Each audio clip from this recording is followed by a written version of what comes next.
Hello guys, welcome to Central. In today's video, I'm going to guide you in creating a shopping wishlist template in Notion. We'll begin by creating a new page. I'm first setting it to full width so it's easier to access the entire page. Then I'm adding a heading to this page, shopping list. I'm also adding an icon to make it pop a bit.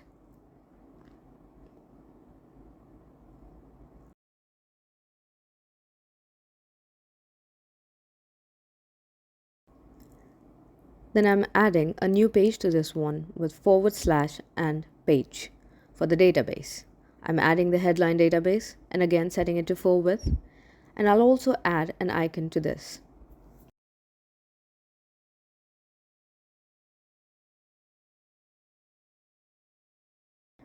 To this database, I'm adding one inline database using / and inline. I need a second inline database for which I'll duplicate this same database without the contents. I'm also adding two names, item and collection.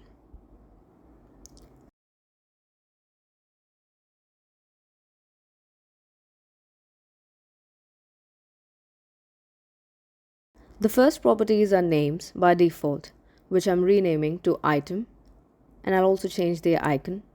This will reflect the name of the items that we add to the property.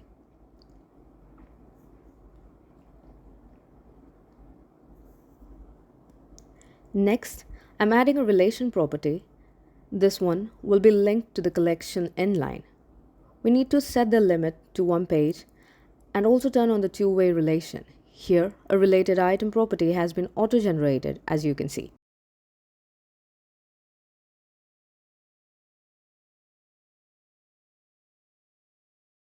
I'll rename it to collections and add an icon to it. Then I'm adding a number property, renaming it to price. This will reflect how much each item costs.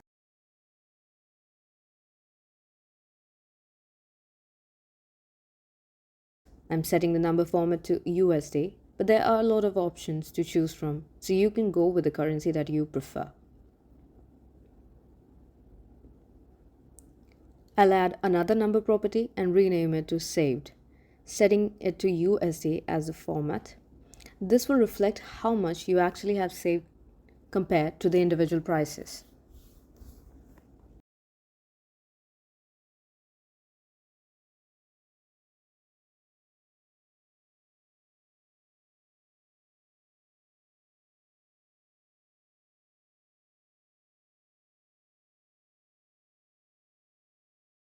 The next property would be a select toggle. I'm renaming it to category and also adding a few options.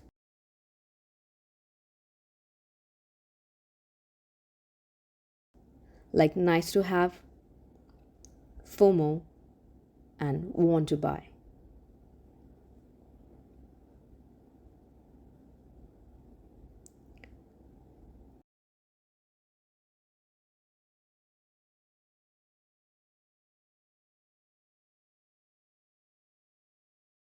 And I'll also change the format of the colors of these tabs.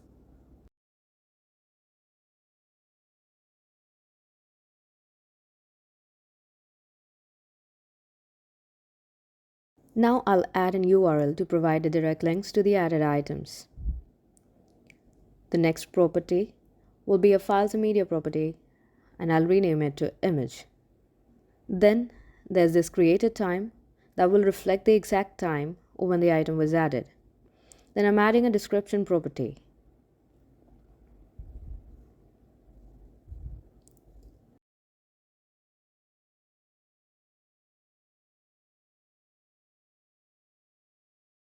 Now I'm adding a formula property and renaming it to progress.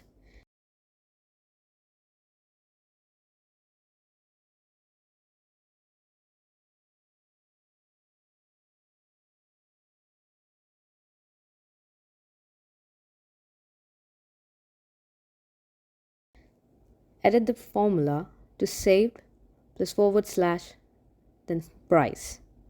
This will give the result of the status of how much you have saved against the original prices of the items that you've added. Set this format to percentage reflected in a bar. The last property would be a checkbox named purchased. Now in the collection database, I'm renaming the name property to group and also adding an icon to it.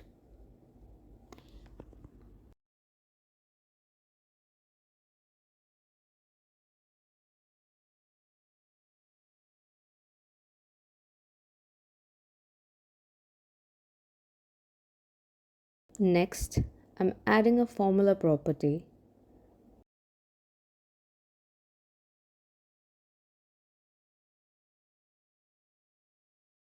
and I'll name it amount.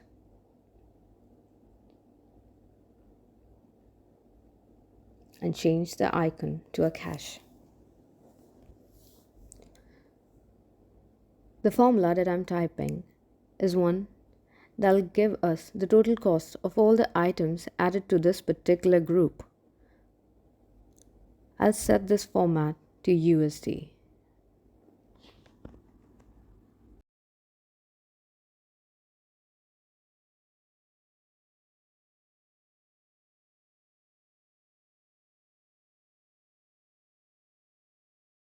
And then I'm adding another formula property and naming it as count.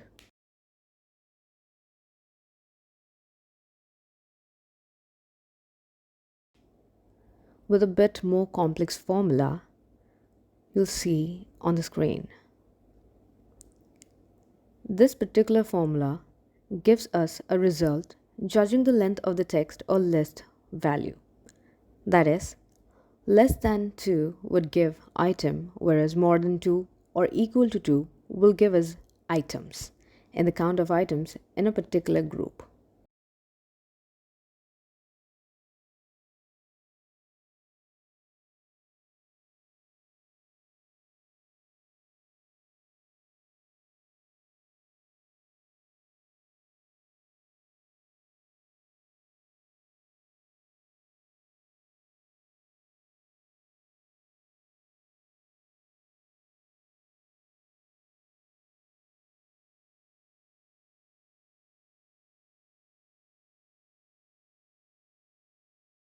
You can easily generate these formulas with the help of AI.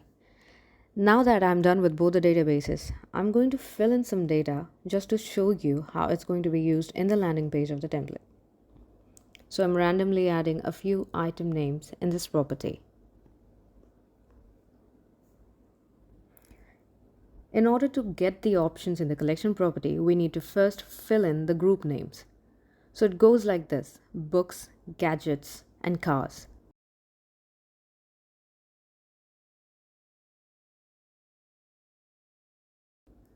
Now you'll see these reflecting in the options for the collection property in the above table. And you can select these once you click in the tab. So I'll continue with filling up the data in the item inline with some more items.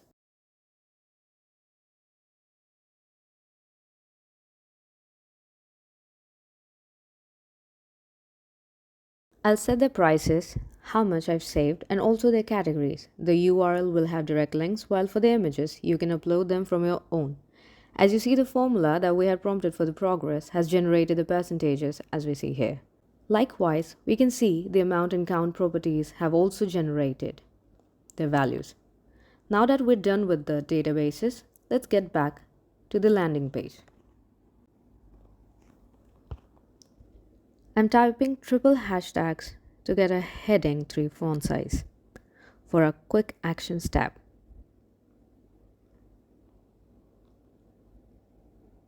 I'll add a button to it by typing / and button. I'll name it add item and also add a proper icon to it.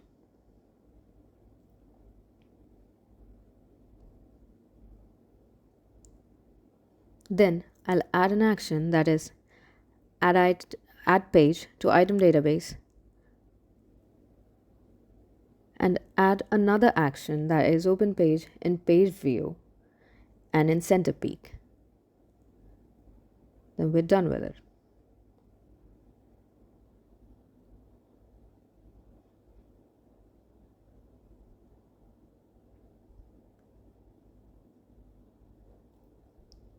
In the same way, I'll add another button and I'll name it New Collection, and also add an icon to the same. I'll add the exact same actions just with respect to a different database, that is the collection database.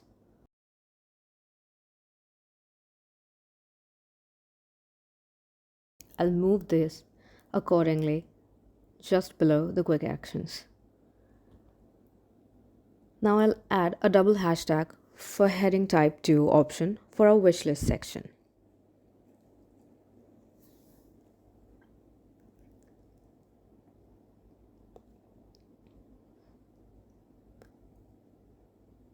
I'll move this to an appropriate position beside the bar, beside quick actions tab, and move the alignments accordingly.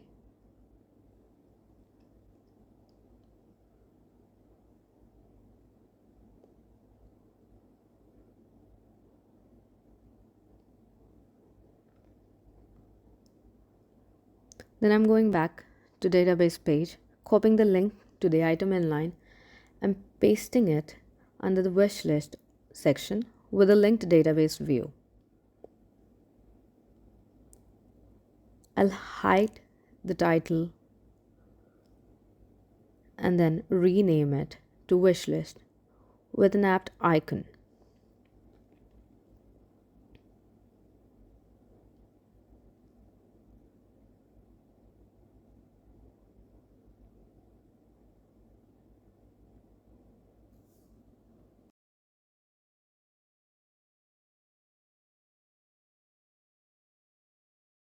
Then we need to make a few updates in the settings to this wishlist view. So the changes would be something like the layout would be changed to gallery, the card preview to image, card size to medium, and then show the page icons and wrap the properties. In property visibility, we'll add the URL, the price,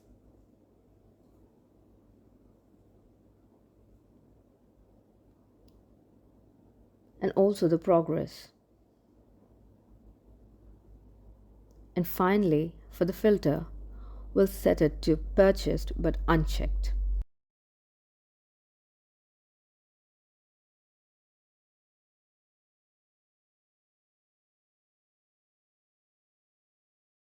Now I'll go back to the database to copy the item inline again, and I'll paste it the same way I did earlier.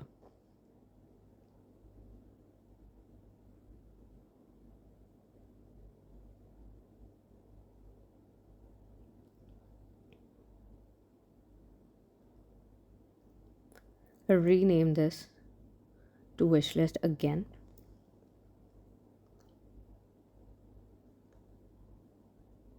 And make a few settings to the properties, like the property visibilities,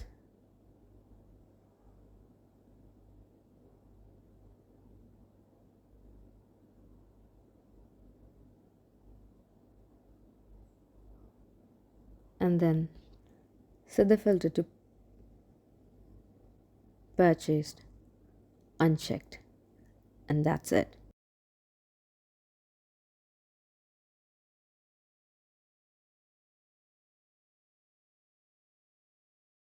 I'll go back and duplicate the first view, that's the wishlist view, a few times and make just one change to the next views, that is, add a new filter, that is category, and keep checking the boxes to set the categories individually for each view.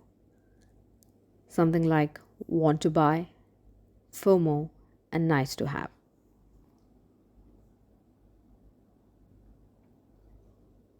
In all these categories, you'll see that apart from the wishlist one, there are two different filters.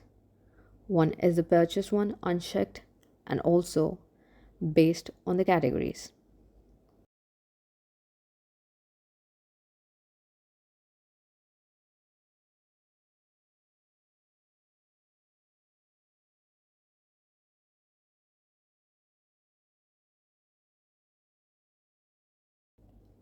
Now the final view that we'll have here will be named Purchased, and here the filter will be changed to Purchased Checked.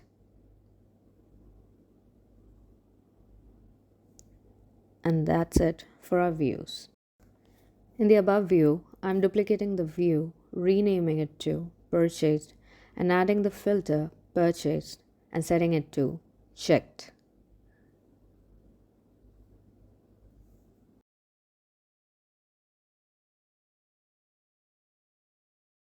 Below the Quick Actions tab, I'm adding another heading 3 and naming it Collection.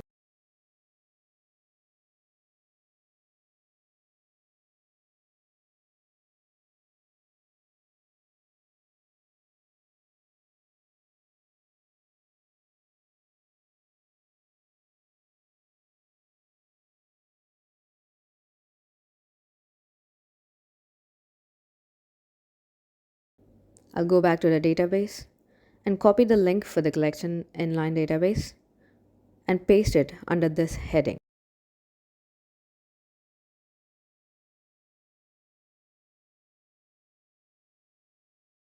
I'll change the layout to gallery and tweak a couple other settings.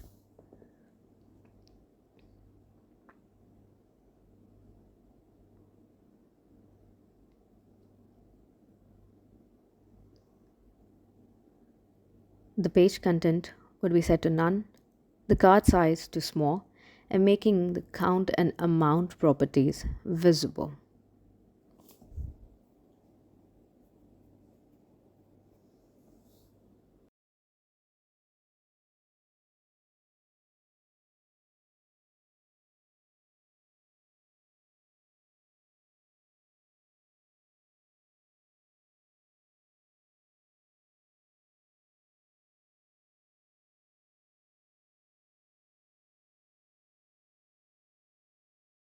I'll go back to the database page to add some icons to the groups in the collection inline, so it looks a bit better in the gallery view.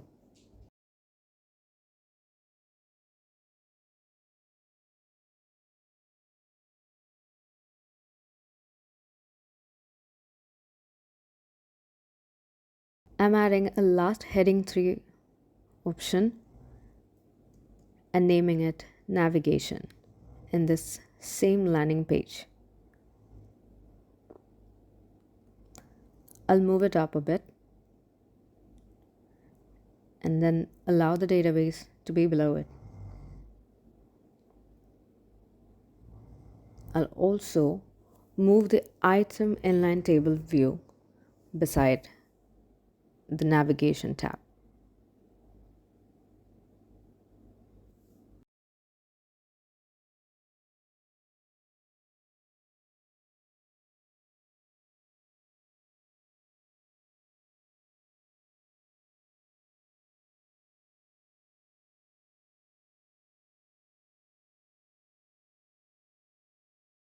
One last thing that we need to do is go back to the database page and make the new page option to default in both the inline databases.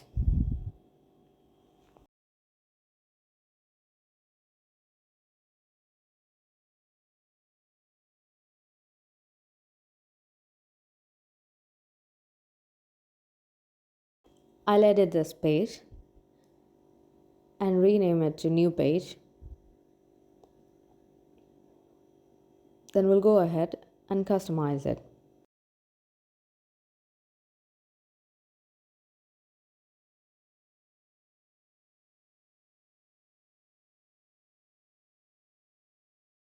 In the first tab, we'll pin a few properties like the URL, the category, the price, and the saved properties. I'll hide the page discussions and then I'll add a new section.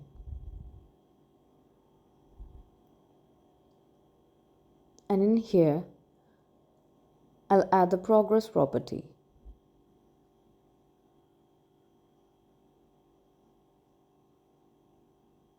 Next,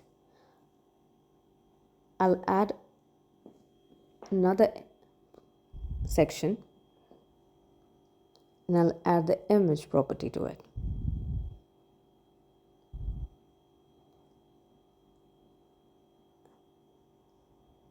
And then I'll apply it to all pages.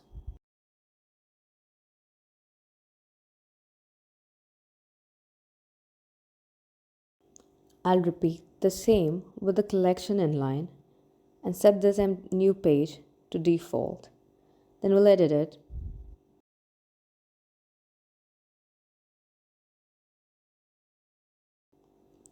By customizing it.